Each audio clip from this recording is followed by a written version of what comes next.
Venezuela recently celebrated 200 years since the most important episode of its struggle for independence, the Battle of Carabobo. In a country that takes its history very seriously, the event was properly commemorated, with parades, murals, concerts, and even a TV series commissioned for the occasion. But what happened before Carabobo? Who were the main actors? What did independence mean? And why is history so revered in the present? Let's take a look at Venezuelan independence in a nutshell. Venezuela was a Spanish colony for some 300 years. Colonization was far from a breeze for the invading Spaniards, with fierce indigenous resistance that became the stuff of legend. Venezuela had less status than other colonies. It was a captaincy general under the jurisdiction of the New Granada Viceroyalty, now Colombia. But it would be the liberating spark that would set the continent ablaze. In the late 18th century, with the American, French, and Haitian revolutions echoing, the winds of independence started to blow in the Spanish colonies as well. After a few frustrated insurrections, a group of Venezuelan noblemen proclaimed the country's independence and the establishment of a republic on July 5th of 1811. But this would be the beginning of a bloody and protracted struggle lasting over a decade. Many figures played key roles in Venezuela's independence, but there's one who stands head and shoulders above the rest. Simón José Antonio de la Santísima Trinidad Bolívar y Ponte Palacios y Blanco. Simón Bolívar, for short. Born in Caracas into one of the Creole elite families, he had everything to remain in a land and slave-owning founding father trajectory. But history would prove quite different. The Patriots secured some early successes, including the so-called Admirable Campaign that saw Bolívar enter the country from New Granada and score a number of victories in 1813. However, the Royalist army would soon gain the upper hand. Able to mobilize some popular sectors, it routed Bolívar's forces, driving them out of Caracas and the leader into exile. The dream of independence hung by a thread. With support from Haiti, which had an extraordinary popular victory against the French, Bolívar and his allies regrouped, rearmed, and returned in 1816. But more significant was the change in conception.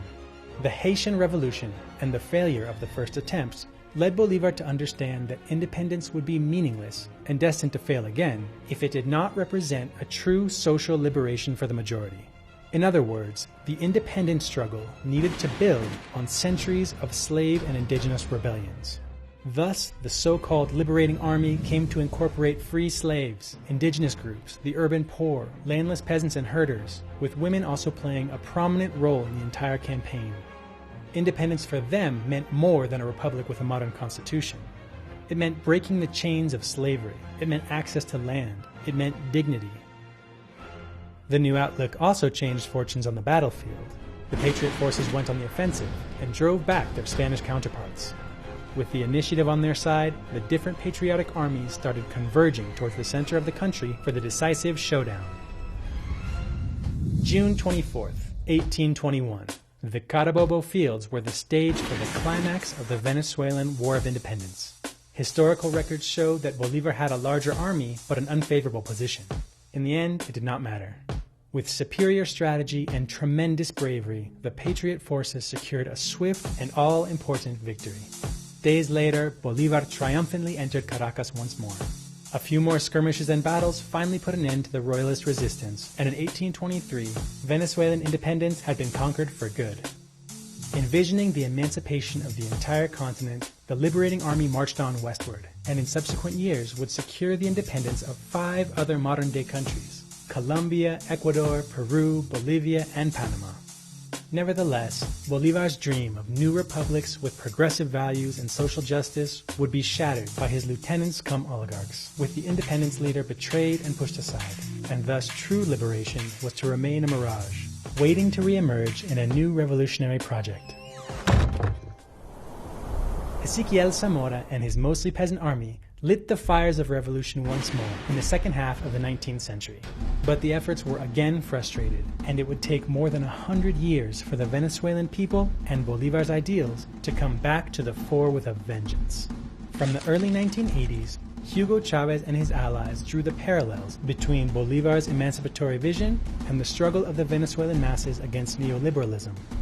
Like the independence leader, Chavez also faced a setback in his 1992 insurrection attempt, but there would be no stopping him in the 1998 election.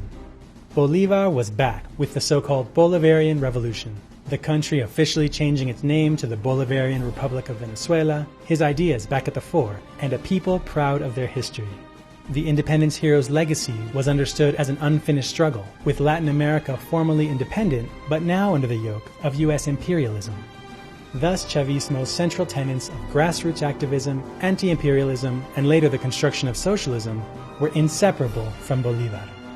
The 23 years since the arrival of the Bolivarian process have seen plenty of progress and setbacks, innovations and contradictions, against a backdrop of constant U.S. hostility and aggression. The Venezuelan people have resisted at a great cost to keep the emancipatory dreams of Bolivar and Chavez alive and kicking. The struggle continues.